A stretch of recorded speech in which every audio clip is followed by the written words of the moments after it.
Queridos e amados irmãos, meu nome é Desmar Andrade, como alguns de vocês provavelmente já me conhecem. Hoje nós vamos partilhar sobre Jesus como nosso Salvador e o senhorio de Jesus. Mas antes disso, vamos começar a fazer um momento oracional, colocando o nosso coração à disposição do reino de Deus, querendo escutar o que o Espírito Santo quer nos falar durante esse dia de hoje. Vinde, Espírito Santo, enchei os corações dos vossos fiéis e acendei neles o fogo do vosso amor. Enviai, Senhor, o vosso Espírito e tudo será criado e renovareis a face da terra. Oremos. Ó Deus, que instruíste os corações dos vossos fiéis com a luz do Espírito Santo, fazei com que apreciemos retamente todas as coisas e gozemos sempre de sua consolação por Jesus Cristo, Senhor nosso. Amém. Espírito Santo, derrama a tua graça efusivamente na vida, no coração de cada um dos meus irmãos, que eles possam ser servos fiéis. E eu também, Senhor, te peço esse Espírito Santo sobre mim, sobre minhas palavras, sobre os meus pensamentos, atitudes, para que a tua graça possa nos conduzir a sermos um povo de Deus mais fiel, um povo de Deus mais santo, um povo de Deus mais conforme o teu coração.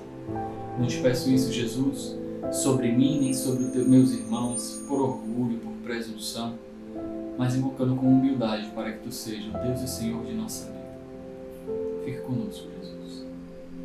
Fazendo isso, rendemos glória ao Pai, ao Filho e ao Espírito Santo, como era no princípio, agora e sempre. Amém.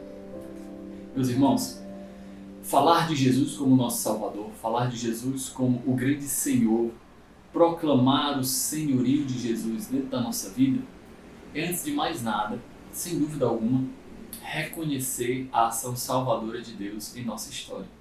Claro, a teologia, os estudiosos, falam que existe uma realidade objetiva, que Jesus já morreu na cruz, já pagou pelos nossos pecados.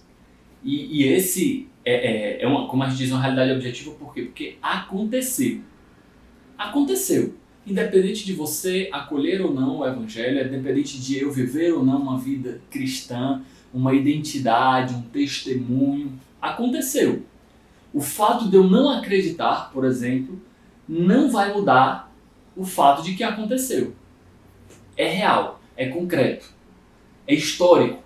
Jesus morreu por nós. E esse fator de que ele morreu por nós tem uma dimensão salvífica, salvadora, é para nós sinal concreto de salvação, manifestação da glória de Deus. Por quê?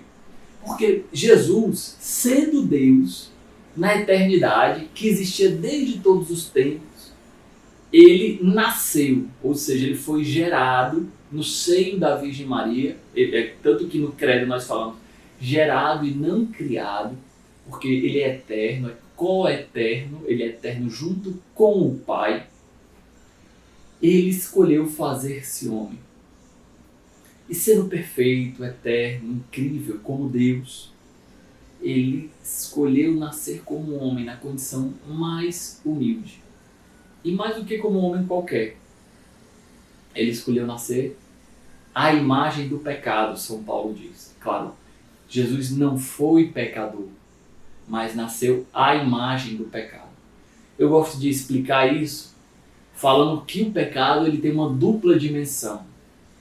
Uma dimensão do prazer do pecado, e que normalmente as pessoas escolhem aquilo que é pecado pelo seu prazer que ele causa, a fuga da dor, o prazer. E existe uma outra dimensão, que são as consequências do pecado, que normalmente nós tentamos fugir. E a consequência definitiva do pecado é a morte. Basta a gente pensar, meus irmãos. As drogas, elas causam prazer. Elas mudam os nossos sentidos, as nossas sensações, mas elas causam uma consequência nefasta. O vício, a adicção, o roubo, a mentira, a ilusão, a prostituição, o afastamento da família. Na nossa hipocrisia interior, nós gostaríamos de assumir o prazer do pecado sem assumir sua consequência. Ou seja, nós gostaríamos de sentir o prazer que a droga traz, mas sem assumir suas consequências. Por exemplo, o estupro, o pecado contra o sexto mandamento, o estupro, a prostituição, a sedução mundana, tem um prazer sexual, um prazer corporal e etc. Mas também tem as consequências negativas. O medo de uma doença transmissível, o medo de uma gravidez indesejada, às vezes uma traição, às vezes uma mulher que fica dependente afetivamente do homem, ou o homem que depende afetivamente da mulher e não é mais uma pessoa livre. Vocês entendem? Jesus, ele não assumiu o prazer do pecado. Claro, Jesus tinha prazer nas coisas boas, nas coisas santas, mas Jesus não escolheu pecar. Jesus, sendo homem, ele é Deus, mas sendo homem, ele escolheu não pecar. Ele disse: eu prefiro a casa de meu pai, eu tenho um alimento que vocês não conhecem. Eu poderia fazer um proporcional e dizer: eu tenho uma alegria, eu tenho um prazer que vocês não conhecem. E é claro, ele nos deu a conhecer. A vontade do Pai para nós é uma vontade feliz, e isso nos é conhecido porque Jesus nos comunicou isso.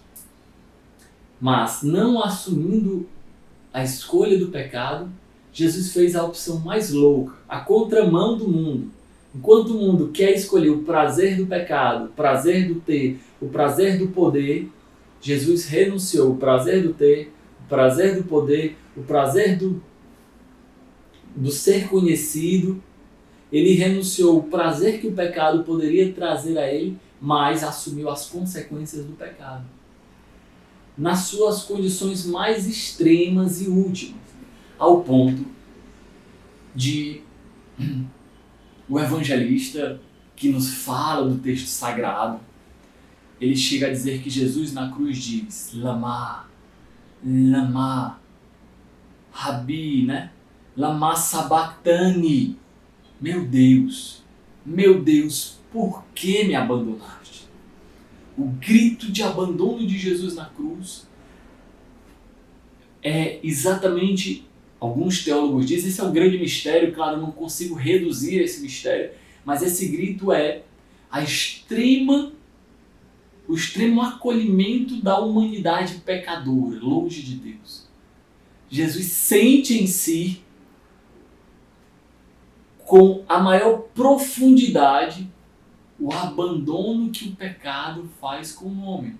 O abandono que o pecado deixa o homem distante de Deus. Olha que loucura, ele sendo Deus, na sua condição divina, assumiu a nossa humanidade de tal modo que São Paulo vai falar na carta aos Filipenses que não só se fez homem, mas se fez escravo e morreu. E não só morreu, assumiu a condição de um pecador e morreu na morte humilhante numa cruz. É por isso, São Paulo fala, que diante do nome de Jesus se dobram todos os joelhos, seja no céu, seja na terra ou nos abismos.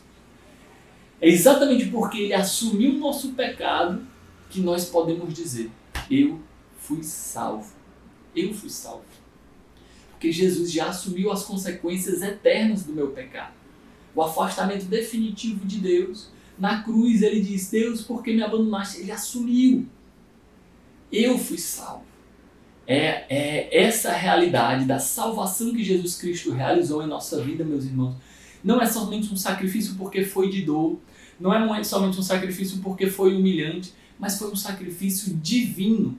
Meus irmãos, nós sabemos a realidade de um sacrifício humano. Se você, por exemplo, já fez uma mortificação, um jejum, alguma coisa que lhe doeu abandonar, um sacrifício, você sabe o quanto dói, o quanto é difícil. Mas agora você imagina, você que é um homem, o sacrifício divino, o sacrifício de um Deus, por amor a nós.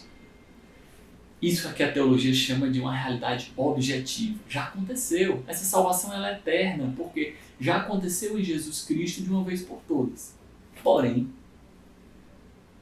essa salvação ela precisa ser atualizada na minha vida.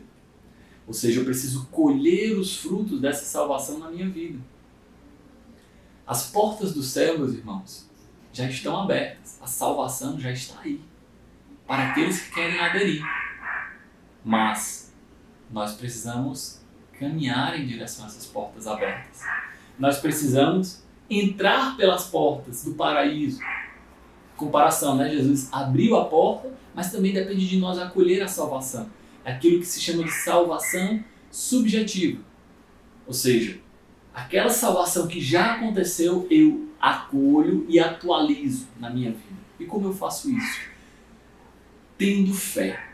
Mas ter fé, meus irmãos, não é somente acreditar. Ter fé e acreditar são duas coisas diferentes.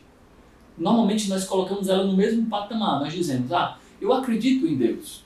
Ótimo, tudo bem. Até os demônios acreditam. A gente lê os evangelhos e os demônios dizem, quem és tu? Eu sei que tu és o Filho de Deus que veio para nos perder. Ou seja, os demônios sabem quem é Jesus. Deus, mas eu sei quem é Jesus. Eu estou aqui na caminhada, eu já sei quem é Jesus. Ótimo, meus irmãos. Mas ter fé não é isso. Ter fé é comprometer a sua vida com Jesus. Ter fé, meus irmãos, é dizer que Jesus, ele é o Dominus, ele é o Senhor. Ele é quem manda na tua vida. Não somente com palavras. Claro, é importante você proclamar, declarar sua fé em Deus.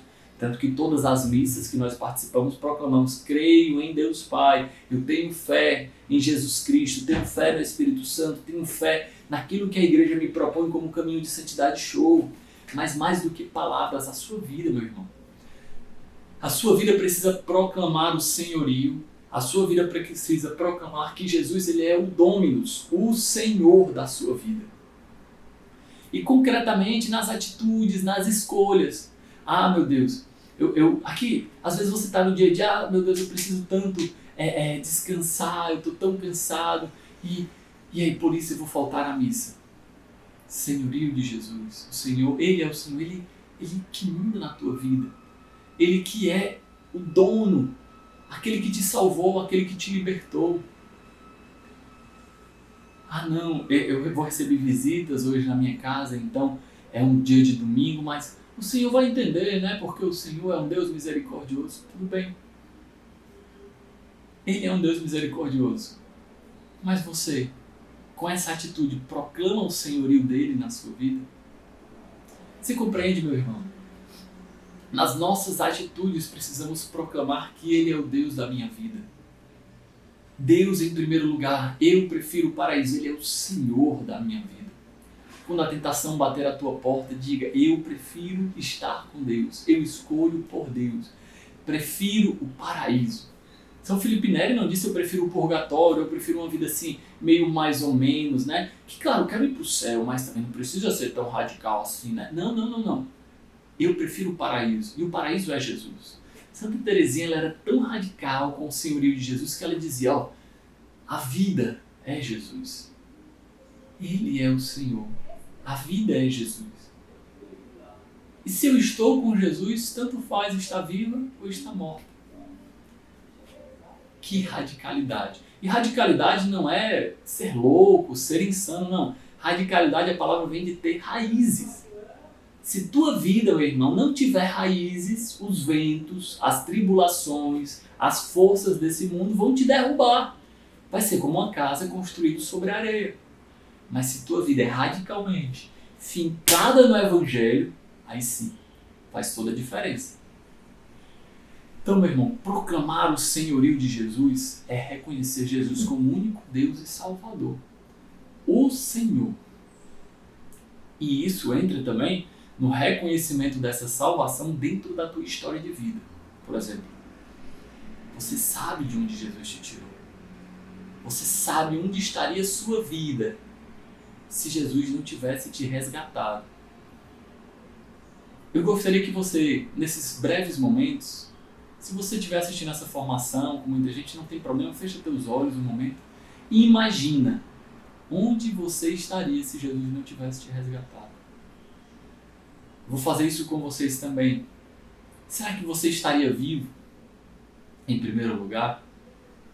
Ou será que uma vida de pecado desordenada já teria ceifado a tua vida? Como estaria a tua família se você estivesse aprofundando no pecado? E se você estivesse vivo, qual a qualidade da vida que você teria. Você teria uma vida feliz, você teria uma vida doada por Deus, você teria uma vida com valores eternos? Ou será que você teria uma vida egoísta, marcada simplesmente e exclusivamente pelas suas próprias opções, na lama do seu próprio pecado? Como seria a sua vida, meu irmão? E eu falo isso, meus irmãos, para vocês, não para nós termos um saudosismo do pecado, de modo algum, mas é para reconhecer de onde o Senhor nos tirou. E é por isso que Ele merece, Ele conquistou este cargo, vamos dizer assim, de ser o Senhor da nossa vida. Porque a vida com Ele, meu irmão, meus irmãos, é muito mais feliz. A vida sem Ele é marcada, com certeza, pelos prazeres, por possuir, pelo ter, pelo poder que o mundo nos promete, mas são todos ilusões, tudo passageiro, tudo tesouros que a traça corrói, tudo tesouros que o ladrão pode roubar, tudo tesouros que existem hoje e amanhã já não existem mais, uma falsa aparência de saúde, uma falsa aparência de beleza, uma falsa aparência de riqueza, uma falsa aparência de méritos perante o mundo. Tudo passa, mas com Deus não. De fato, com Deus os valores eles são eternos. E quando morrermos, teremos uma glória no céu que nos espera. Ele conquistou o cargo de ser o Senhor, o Dominus, Senhor da minha vida. O Senhor da minha vida não é a droga, não é ela que dita para onde eu ando, o que eu falo e o que eu penso. O Senhor da minha vida não é, proclame hoje, lá no fundo do seu coração. Se você quiser repetir, se você estiver assistindo com outras pessoas e você coordenar uma casa, diga: a droga não é a dona da minha vida. Diga.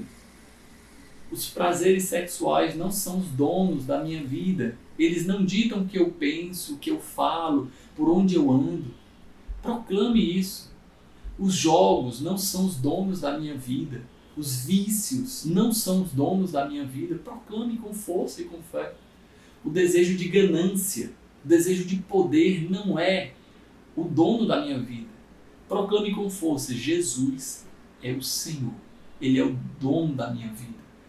É a Ele quem eu sirvo, é a Ele quem eu amo, é a Ele quem eu engajo a minha vida. Não importa se eu vou querer consagrar minha vida inteira na missão de Jesus. Se Deus colocou esse chamado no seu coração, ótimo, irmão. Siga, você vai ser feliz. Mas se por outro lado, você também sente o chamado a ter uma vida familiar, trabalho, de ressocialização, uma vida, como nós chamamos de aliança, sua vida não é menos por causa disso, mas ela também precisa ter Deus e Jesus como centro, o Senhor da sua vida. Uma vida aliança, ela não é menos do que uma vida consagrada missionária, mas ela também precisa ter Deus como centro. Uma pessoa que discerne a sua vocação porque não quer ser inteiramente de Deus, porque muita gente se sente medo da vida missionária por causa disso. Eu não sei, eu não quero ser inteiramente de Deus. Nossa, que triste, meu irmão, que triste, minha irmã. Já o discernimento vocacional daqueles que eu sinto que eu quero ser inteiramente de Deus. Eu proclamo Jesus como Senhor da minha vida, mas a maneira como eu sei que Deus me chama é essa. É ser uma vida missionária, consagrada, entregue, massa. Eu sinto que Senhor é o Deus da minha vida, eu quero tudo por Ele. Ele é o Dominus, o Senhor, Ele é tudo da minha vida. E Ele sendo tudo da minha vida, eu quero doar minha vida numa vida familiar, numa vida de trabalho honesto e etc. Ótimo. O discernimento só não pode ser assim. Rapaz, essa vida de missionário, essa vida entregue por Deus, ela é muito difícil. Então eu acho que eu vou escolher um caminhozinho mais fácil. Porque eu também quero ter um pouquinho de controle sobre a minha vida, sabe? Lá no fundo é como se eu estivesse dizendo: essa parte aqui da minha vida eu não vou entregar para Jesus. Ou seja, sobre essa parte da minha vida, Ele não é o Senhor. Eu sou o Senhor. Vocês compreendem? Então, meus irmãos, reconhecer o senhorio de Jesus é reconhecer que Ele é Deus, que Ele é o Senhor, que Ele toma de conta da minha vida. E não somente como uma obrigação, porque Ele é um Deus amoroso e Ele ama a cada um de nós. Ele olha a nosso favor. O seu olhar sobre nós não é um olhar julgador, mas é um olhar que nos protege, que nos cuida, que cura as nossas feridas e enfermidades, que caminha conosco. Esse olhar de Deus sobre nós, esse olhar providente, que conhece as nossas necessidades mais do que nós mesmos. É o olhar que Deus tem por cada um de nós, meus irmãos. Reconhecimento de Jesus como Senhor é confiança plena em Deus. Você se abandona nas mãos de Deus, você se entrega nas mãos de Deus confiando que tudo Ele proverá. Buscai em primeiro lugar o reino de Deus e tudo mais vos será acrescentado. E um outro salmo que diz: coloca em Deus o teu coração, que Ele saciará os teus desejos mais íntimos. Aquela sede de felicidade, aquele desejo de vida eterna, aquele desejo de ser feliz. Com certeza, Ele pode e vai preencher. Meus irmãos, o último ponto ainda sobre o senhorio de Jesus são o não acolhimento das falsas doutrinas. Nós cristãos chamamos de falsas doutrinas aquelas realidades que não proclamam Jesus como o Senhor da sua vida. Muito claramente, uma pessoa que acredita em esoterismos, em superstições, ela acredita que, por exemplo, os astros, os signos, têm mais influência na sua vida do que o senhorio de Jesus. Eu pergunto para vocês, se você acreditar nessas coisas, você está proclamando Jesus como o Senhor da sua vida? Ou será que você está proclamando os astros como o Senhor da sua vida? Entenda, não é julgar quem acredita nessas coisas, não é olhar para os de fora, mas é olhar para dentro de mim mesmo e dizer: se eu acredito nessas coisas, de algum modo eu estou dizendo que Jesus não é o Senhor, que Ele não é Deus. Por quê? Porque Ele não tem o poder supremo da minha vida. Porque os astros podem ter poderes sobre mim e não Jesus. Vocês compreendem? Um outro ponto, por exemplo, existem diversas falsas doutrinas, eu não vou conseguir falar aqui sobre todas elas, mas aquela mentalidade espírita que acredita na reencarnação. E o que é a reencarnação? É acreditar, primeiro, que a minha alma, ela não foi criada diretamente por Deus, mas ela está reencarnando em várias pessoas. Quando eu morrer, eu vou reencarnar em outra pessoa, em outro animal, depende do estilo de doutrina, até eu me purificar e chegar à luz, como eles dizem. Por que essa doutrina nega o senhorio de Jesus? Porque eu falei para vocês, Jesus já nos salvou. Eu não preciso me purificar, porque Jesus já me purificou. Se de algum modo eu acredito na doutrina da reencarnação, eu estou dizendo que Jesus não me salvou e que eu preciso me salvar. Mas Jesus, vocês entendem? Então, talvez eu nem seja consciente disso. Muitos espíritas dizem que são cristãos, mas ou você é espírita ou você é cristão. Porque se você é cristão, você acredita que Jesus é Deus e já te salvou. Vocês compreendem? Às vezes, de uma maneira muito despercebida, a gente comete essa falsa doutrina, a gente vive essa falsa doutrina.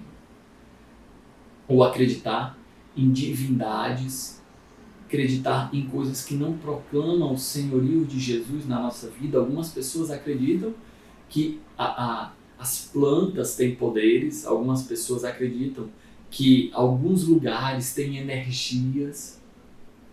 Esses tipos de doutrina não proclamam o senhorio de Jesus. Jesus já purificou os lugares, já purificou os alimentos. O que resta a nós cristãos, se não proclamar que Ele é o Senhor e Deus da nossa vida? Então, meus irmãos, é um tema bastante abrangente. Eu espero que você não somente fique na teoria, mas que você reflita sobre o Senhor como sendo Deus de tua vida. Proclame com firmeza o senhorio de Jesus na sua vida.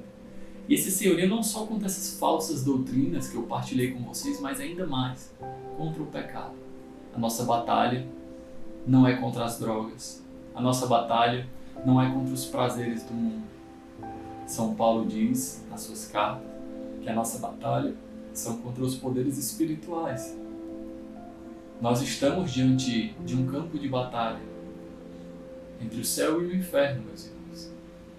Nós estamos nesse campo de batalha. Nós não notamos muitas vezes que estamos nesse campo de batalha. Quando escolhemos pelo pecado, nós estamos escolhendo pelo inferno, pela condenação eterna que já começa aqui, uma vida de tristeza, de arrependimento, uma vida amarga, uma vida marcada pelo pecado, de egoísmo, de indiferença, que não tem a alegria de ser de Deus. E então, quando eu escolho por Deus, eu proclamo o Senhor como Deus da minha vida, eu estou escolhendo pelo céu, pelo paraíso, proclamando que Ele é o Senhor da minha vida. E o campo de batalha entre essas duas forças é o meu próprio coração. O meu próprio coração, o coração do homem, São João Paulo II diz, que se tornou um campo de batalha. Meus irmãos, entremos no exército de Deus. Escolhamos batalhar pelo reino dos céus, não pelo reino do inferno, não pelo reino da perdição. Escolhendo por Deus, a nossa vida, sem dúvida, será uma vida diferente, uma vida feliz, com suas batalhas, com suas dificuldades, mas sem dúvida alguma, uma vida marcada pela graça, pela força que vem do alto. Um grande abraço, meus irmãos. Eu invoco sobre cada um de vocês a bênção de Deus Todo-Poderoso, sobre mim mesmo e sobre cada um de vocês. Que Deus nos abençoe. Em nome do Pai, do Filho e do Espírito Santo.